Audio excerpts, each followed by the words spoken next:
Hi everybody, welcome to Overtime. I'm Art Miles. So it's been a very long time since I've had a chance to sit down and do an interview and talk with my friends like I've done in the past with this show. It's actually been a very, very long time. But with 2023 here now, we are focusing on March 1st, which will be the 25th anniversary of Fox 35 News, the first time they ever started doing news under the banner of Fox 35 News at 10. And I wanted to go back and interview as many people as I could from those beginning years. You know, they were starting out a brand new news station at WOFL 35, which then switched over to be WOFL Fox 35. I wanted to preface that, yes, they had a TV station there back into the early 1980s, and I would like to actually interview a lot of those people as well that I can find that would like to talk about those early days, but I'm specifically focusing right now on that time when Fox 35 News started, which was March 1st, 1998. I started working there a year later and created a friendship with many, many people over the years. I was there on and off for 18 years, and I thought this would be a great time to just go back and reflect and talk to some of those people, those reporters, those anchors, those producers, those editors, those directors that worked during that time, you know, at a brand new station that was doing news in the late 90s. You know, all three stations were already established at that point here,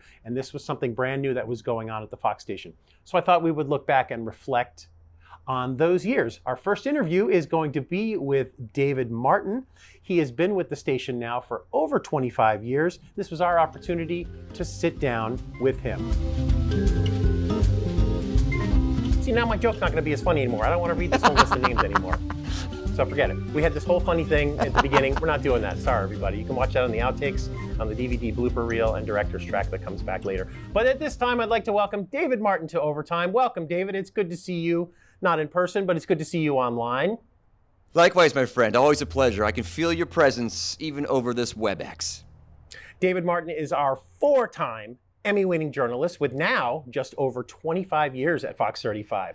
We'll get to those numbers in a second, David, but thank you for being here, and we appreciate you spending some time with us. It's always a pleasure, Art. Thanks for the invite. So the reason why I'm doing this, I'm just reflecting back. As I get older, as we all get older, I like to reflect back a little bit. And we're coming up on a huge anniversary in Central Florida here. Fox 35 News will be celebrating its 25th anniversary on March 1st. On March 1st, 2023, it'll be the 25th anniversary of the very first newscast at 10 p.m. and David Martin was there. Do you recall that evening at all? I do recall the evening. I wasn't on the show.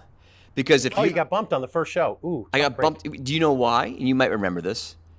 Our debut night was technically a weekend night. Oh, so March 1st was a weekend? It was a Sunday evening, yeah. So let me get this straight. You weren't working weekends even from the beginning? Man, you have a good agent. You have a good agent. Because I'm pretty sure you were only 15 or 16 years old at the time, so that's outstanding. Yes. Good for you on getting good representation early. No weekends for me in the beginning even. And I will say that I started the Monday afterwards, the next day, but on that opening night, and I was kind of bummed, honestly, that I wasn't part of the opening show because it was a doozy. It was a Sunday night, 10 p.m. broadcast. It was only a half an hour, or in news terms, 22 minutes, after the commercial breaks. Mm-hmm. And we were so proud of that show. I think, and was this a Sunday you said? The Sunday night, yeah. See, now at the time, Sundays were huge on Fox because The X-Files was very popular at the time. So I think it was considered one of the higher rated nights to go from something like The X-Files right into the 10 o'clock news. So it was probably big ratings from the go. That's exactly why I believe we launched on March 1st of 1998. 1998. But for you, the reason why you've already celebrated your 25th anniversary, and I've seen your Facebook posts and from some of your coworkers as well, congratulating you. The reason why is because you just don't come to work on March 1st, 1998, and just start doing news. You had to prepare for months and months. What was it like those first few months before you were actually on the air in March? We were in preparation mode. When I was hired in technically November of 97, we had about 3 months. Well, no, I see December, January, and February. Yeah, we had 3 months. That was the countdown to get the show going. Not a lot of time. No, if you look back at it, it really isn't. Hardly anything. And when I got there, the newsroom was just being converted into a TV newsroom because it was a magazine newsroom. The magazine was Golf for Women. It was owned by Meredith Corporation, as our TV station was back in the day. And so they had to convert the Golf for Women newsroom into a TV newsroom. And from what I hear, the carpeting was green, like a putting green. Oh. So you did get new carpeting out of that, because I don't remember green carpeting. Right. The whole room was gutted. And that's when, but while they were working on the sort of the interior side of the news operation, what I was doing for 3 months was driving around in those snazzy Mustangs. Yes. As a one-man band, they called it. I had to shoot, edit, but I was out there shooting B-roll, just cover shots of buildings and things we might need in the first 3 months of broadcast. And this is something we would definitely take for granted today. B-roll and access to footage, which, because of the internet, is everywhere. But you were somewhere, and it was the only place in Central Florida, the only TV station in Central Florida, that was starting out. And of course, because you're just starting out, there is no footage. There is no B-roll. There's no file footage that you had to go to. You were starting, and that's something I don't think anybody today can appreciate, because you walk into a TV station now, and it's like, it's understood. There's a history. You've got all this footage. You've got all this knowledge. But for you guys, it's like, oh, okay, well, this is happening in town today. Well, we can't refer back to anything. So you have to go out and get fresh footage for every single story. What made that particularly difficult was if we were referring to a big story in Central Florida on the news that happened even a year ago, or even, heck, 4 months prior to our launch. Nope. We had nothing to work with.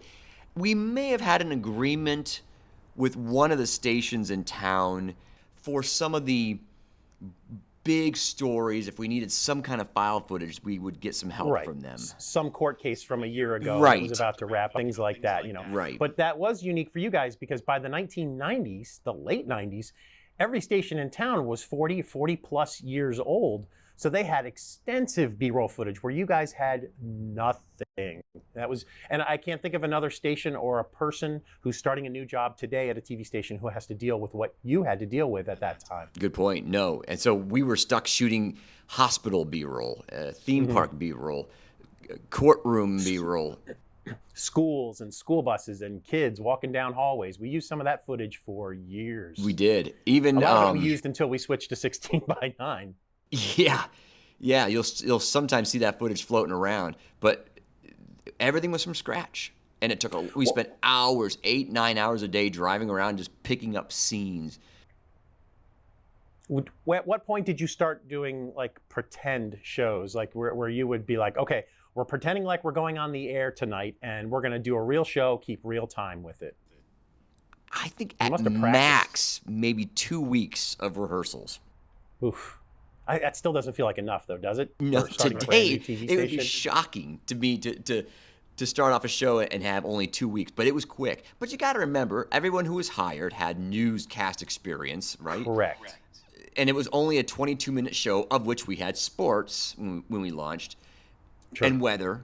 So you're only coming up with approximately, let's see, 22 minus 3 from 19, 15 minutes of news, right? Right. And we had reporter packages that ate up a lot of that stuff. It wasn't tremendously difficult to fill up a show in the early days. So, do you happen to recall what the first, I think I know the answer, but I'll see what you say. What was the first situation where breaking news, we're not going to go to commercial break? Was it one of those hurricanes or tornadoes that went through in 98? No, and the tornadoes happened... Oh gosh, now my memory's getting fuzzy. I know, it's been so long. I know. I remember there was some tornadoes that ripped through near the 417 expressway area. That's right. It ripped through Winter Garden, Kissimmee, and Sanford and made national news. Yeah. That was before we were on the air. So that was either December or January. Okay, but so you guys, I remember seeing tapes up on the top shelf on the far left corner that were of those storms, because they were some of the most devastating, the oldest footage you guys shot. Yeah. And we knew this story was going to have legs, so we had to get footage, right? And it allowed us to really practice grabbing and going and bringing it back to the station. At that point, we didn't have live trucks. Oh, no. You just had Mustangs. Yeah, so we drove fast. It was a grab and go situation on all that breaking news. That was the first big story. I think one of the real first big stories that we covered though when we went on the air was, and I may be jumping ahead on the interview, apologies, but No, please. it was the guy who wound up on top of Shamu overnight at SeaWorld. Remember that story? Yeah. He was eventually naked, found at the bottom of the pool or something. Did he die? I thought he was saved. I could be Okay, wrong. perhaps that was another incident where somebody jumped into the tank. It happened more than a few times. Yeah. But you're okay. Yeah, and I do recall that story being big. Another one that made national news. But Was that one of those situations where you were sent out there? You went out to SeaWorld to be in the parking lot to report? yes, and we quickly learned in Orlando, Florida, that when there's a bad story at theme parks, you don't get access to anything. Yeah, no. You're at a parking lot across the street, or if it's at Disney, like it's tradition, you go across the street to the Crossroads Plaza, and you work at the back entrance where you see the sign in the background, Crossroads, which is gone now. I don't know where you guys broadcast from when there's a Disney story and you're not allowed to go on property. But yeah, that was one of those situations, and you learned it probably that day at SeaWorld. Yeah, exactly. That was our first big theme park story. Also, Animal Kingdom opened up right as we launched the show, so that was a big one. We didn't understand the scope of a theme park opening, how big that was. I remember was it Good Morning America, I believe, that came down and broadcasted for a week at Must Animal have been Kingdom. Disney, ABC. So yeah, Good Morning America must have been there because and Disney hasn't opened a theme park since then, have they? Right, Is that their fourth? exactly. Well, yeah, I mean, they've changed around Star Wars Land and all that, but yeah, that was kind of a big deal. And you've got other examples of that too I want to get to later when it comes to Harry Potter and Universal and things that you got to get to. But I want to back up just a little bit. Tell us what you were doing just before you heard about the opportunity in Orlando. Where were you at that time? Personally, I was at a TV station in the Allegheny Mountains of Pennsylvania. It was the Johnstown Altoona State College Tri-Market up there. And I was a features reporter up there. I was having some fun up there. I did everything. Maybe it was a general assignment reporter, but my demo reel to get the job in Orlando was heavily features because that's what I wanted to do, was some of the light stuff. I've done it all, but that was what I was hoping for. I got the job in Orlando based on my demo reel from Johnstown Altoona because it had a large scope of styles and types of stories, hard news, investigation, funny, even weather. I did weather for some time up there on the weekends. I did do a week. So you were up there on the green screen? Yeah. Pointing at stuff? Oh, very good. Well, the internet certainly wasn't what it was today. So how is it that you heard about the job? Did you come to Orlando for an interview, or was it just based on your tape? Great question. My contract up in Pennsylvania allowed me to leave my contract if I got a job opening in either San Diego or Orlando TV markets. I was able to, on my contract, list 2 magic markets, they called that, where if I got offered a job there, I could rip up my contract and walk out tomorrow. I'm not sure they do that anymore on contracts, but they did for mine. I was starting to get a little bit antsy in Pennsylvania. So I on the internet, I think I used the internet to find out what TV stations were operational in Orlando, and I saw the legacy stations, Channel 9, Channel 2, Channel 6. But I must have I wanted to see if there was a Fox station. I remember that now because I was at a Fox station up in Johnstown, and I thought, well, they've got to have a Fox station in Orlando, and there wasn't, and I was shocked about that. There was a website for Fox 35, but there was no news operation at Fox 35. Or like WOFL 35? Right, exactly. That played reruns Fox. and typical Fox programming. And I think I called, or maybe they had it on their website, we're launching news coming up soon. Click here to find out more, or call this number to find out more. Oh, okay. And I beeline that. I said, I got to find out what that is. And I was the first reporter ever to be hired at Fox 35. Okay, see, that's a little fun fact I did not know either. I knew there was a group of you that came in close to around the same time, but No. I didn't realize. So is it possible you were hired even before the anchor was chosen? I'm wondering if before Joanne was chosen? the news director at the time, Bill Avery, he'll be able to remember that more than I will. We'll definitely get him in for an interview as well. Absolutely. I think Joanne Bauer, the anchor, might have me beat by a few days. I think. Not entirely positive, but I know I was either the first or second on-air person hired. So was this a case of, okay, I've got my VHS demo tape. I need to ship this off immediately Yeah, to shipped that. Orlando? Yeah, exactly. And I remember Bill Avery called me and said, I'll never forget the term. He said, "Well, David, the squeaky wheel gets the grease." And I was young. I'm like, I think that's a good thing. I'm not sure. And he goes, "I'd like to bring you down for a job interview." And I'm like, "Of course, yeah, let's do it." And so I flew down. He interviewed me, and I think that night, after I went to lunch and dinner with some of the soon-to-be assignment editors and producers, we all had dinner together. He called me the next day or that night and said, "We'd like to formally offer you the job." And I'm like, "I will formally accept." So, and little did he know you were already packed and you were already ready to move, and you brought everything with you on that flight. Yeah, it was an exciting time. I was 23 years old now. Yeah, 23. And at the time when you walked into the station, was your interview at the Lake Mary office? It was. So when you walked in there, did they hand you a hard hat and say, "Come on in, we'll do our interview in this place"? No, because there was enough drywall up that it was safe. No, that's good. I remember seeing photos, perhaps we can get those from some of our former coworkers, of the construction of the newsroom and building the assignment desk. All assignment desks are slightly raised up a little bit, and just seeing the empty room. So I know the pictures are out there, so we'll try to get some of those posted up here. But so as you walked in, did he give you a tour of what was going to be the offices of Fox 35? Yeah, the standard tour. We saw the master control, the studio, the editing suites. What was it like compared to the station you were coming from? Definitely more modern, but not tremendously bigger. Where I came from, we were a dual station, ABC and Fox. We had a pretty big operation in Pennsylvania. Okay. I do. It's funny you mentioned the assignment desk being raised. True story. Our first intern, who's still in Orlando, she'd be a great one to get for an interview as well. Her name is Jenna. It's Jana. I remember. Jana. Yes. Thank you, Jana. And Jana Banana. She was Jana Banana on the radio afterwards. Our assignment desk was not ADA compliant. So because of her and her incredible spirit and her wheelchair, we built a ramp so that she could wheel to the assignment desk. So yes, that was quite an interesting day, and we watched that thing get built. So she's fantastic. She does incredible work with her husband here locally on a blog called Still in Central Florida. Yes, Living Lucky. She's wonderful.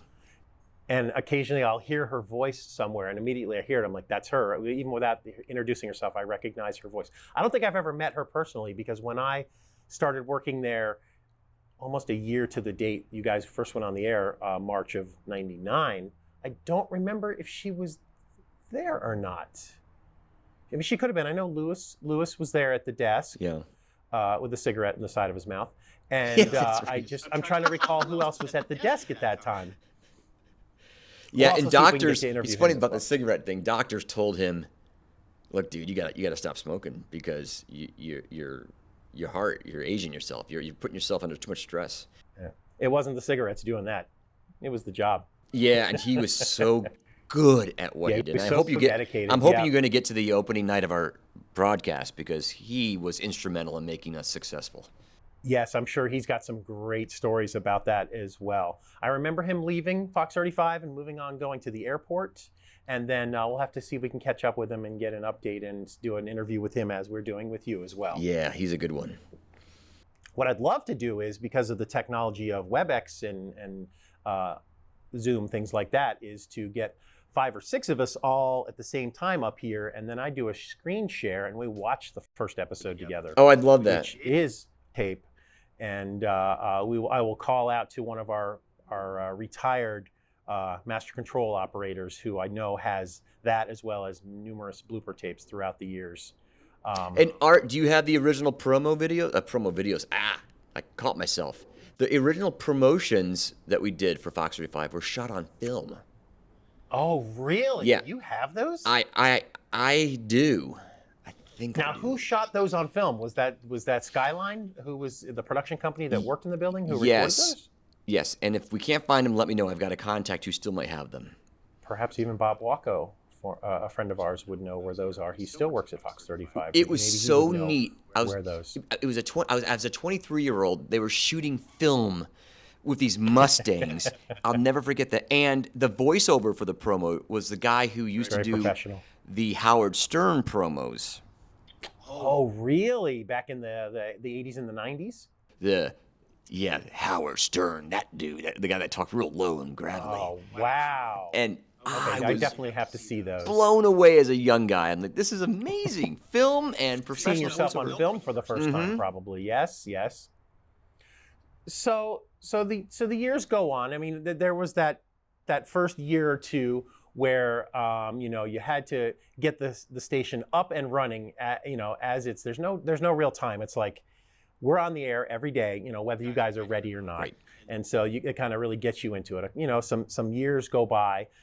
You were doing feature reporting for a while. Occasionally, we would see you at the anchor desk, I suppose. But then there was one period of time eventually where I don't know if it was Bill Avery or our next news director who got you into the idea of the e-news segment. Tell us a little bit about that. Right. Well, the internet was getting better and better every day. So we thought there was enough content, newsworthy content, to produce a nightly segment called e-news. Sometimes twice a night. And eventually it moved from once a night to twice a night, exactly, 10:20 and 10:40. And we would cover things that were just of interest on the internet. Viruses, new websites, ways to improve your PC. We watched the advent of the laptop become mainstream. Napster. How to steal music. Yes.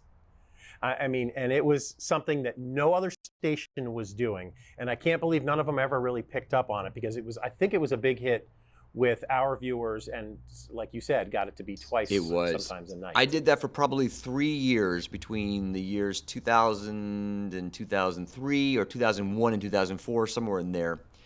And it was fun. I learned a lot. Did you find at that time, for those few years, were you more of a homebody at that point, where you were mostly at the station, or were you still out doing stories? No, I was primarily at the station. That was more of an anchorship kind of deal. I will say this, we should mention, my first live shot at Fox 35 was, we had just gotten our new live trucks, so we were able to broadcast live. My first live shot was at a Blockbuster Video. Was it for an opening or a close? It was for a new video, a new movie that they had gotten videotapes of, Titanic. Oh, okay. After it being the most successful movie of all Right. time at the time, and coming out on VHS for the first time, it was kind of like having another grand opening, another almost like red carpet event for Titanic, because I'm guessing there were people in line to rent it, to purchase it, and I bet that was another story that not all the stations did, but it was a big deal. It was. And it was chaotic, and I thought, I like this, and so we did more of that stuff down the road. But yeah, it was that. Just to go back a second, it was like 1999, I think, when we got our live trucks. But anywho, that was my first one. Do you have any other stories from that first year that stand out to you that you were able to do, whether live or putting packages together that really stand out from '99? Yes, the wildfires. Governor Childs was still in office, and that was our first on-air natural disaster that we covered, were the wildfires of 98 or 99. I don't recall which year it was. And those were devastating. Scary as hell. Yeah. And we were kind of young and none of us knew how to cover wildfires. I mean, it was like, and they would jump over the line, jump over the roads, and we would get protected by fire trucks. So were you able to hang out with the fire officials, kind of just tag along with them, or did you go off and do your own thing? Yes, no, we followed them. They would put us on their ATVs and head back to where the worst damage was. It was an amazing event for young journalists to be part of that. We haven't had something like that really here, thank God, since then. The wildfires? The wildfires, No. yeah. No, you're right. I recalled before I was working at Fox, I was doing wedding videos and DJing. I don't know what the hell I was doing. Wedding videos and DJing weddings. But I also took a part-time job for fun at the movie theater in Oviedo. And it's up on the 3rd floor. And there were parts of the 3rd floor at the Oviedo Mall that had smoke. I mean, the smoke was so thick that I'd forgotten that memory until you had said it. But yeah, there was actually the thick smoke traveling through Oviedo, and it got up into the 3rd floor of the mall, and it was just, you're right, we haven't had anything like that since then, I believe. No. In fact, we had a natural disaster break, if you will, between those wildfires and then the triple hurricanes, quadruple hurricanes of 2004. 2004. Charlie Francis Faye? No, Trivia Charlie question, Francis Jean. Jean. Charlie Francis and Jean. That's right. There might have been an ice storm in there. I can't remember, but the three biggies were Charlie, Francis, and Jean. Yeah. And those were the storms where, you as a reporter, as a journalist, you weren't going home. You were staying at a location. And it was one of those three storms, I want to say, where perhaps a tree almost fell on you. Yeah, we didn't get hotel rooms back in the day. We didn't know how to do this. We wound up just sleeping in our SUVs and our satellite trucks. It was bad. Yeah, and I almost got killed, honestly, by a falling palm tree. Live on TV, I recall. I was in master control, handing in a tape, because we had to hand the tapes in back then. There was a double box up, and I can't remember if it was Joanne or was it maybe Brad Stevens then. There was a double box up, and all of a sudden you just heard the whoosh of a tree come down behind you, almost like brushing up against you. And it was amazing to see it live, and then you almost don't believe it when you see it. Like, what just happened? Yeah, that was Tom Johnson behind the anchor desk that morning. It was like dark 100, like 5 o'clock in the morning. And your photojournalist Scott Tobin, I believe. Yeah, and I remember we were still sharing footage with CNN back then. Yes. And Anderson Cooper got a hold of that video. Yeah. And he played it over and over and over again on his shows for the next 24, 48 hours. Right. Possibly even that night or very soon after, before you ever even came back to the station. Absolutely. To check in, you were already all over nationwide. Check out this reporter who almost lost his life. If you think about it, Art, this would have been a prime example of a viral video in 2004. We didn't have that really, right? Absolutely. Yes. Before you even signed off from your live hit, you would have been a TikTok sensation with a song set up to it with oh no, no, no in the background as the tree almost fell on top of you. But you had to continue on because you were live right there. You had your earpiece in and you had to keep going, didn't you? Well, they bailed on it because they were concerned that the whole scene had just gotten unsafe, and we didn't know either because it was too dark to see above us. Again, we were not trained well.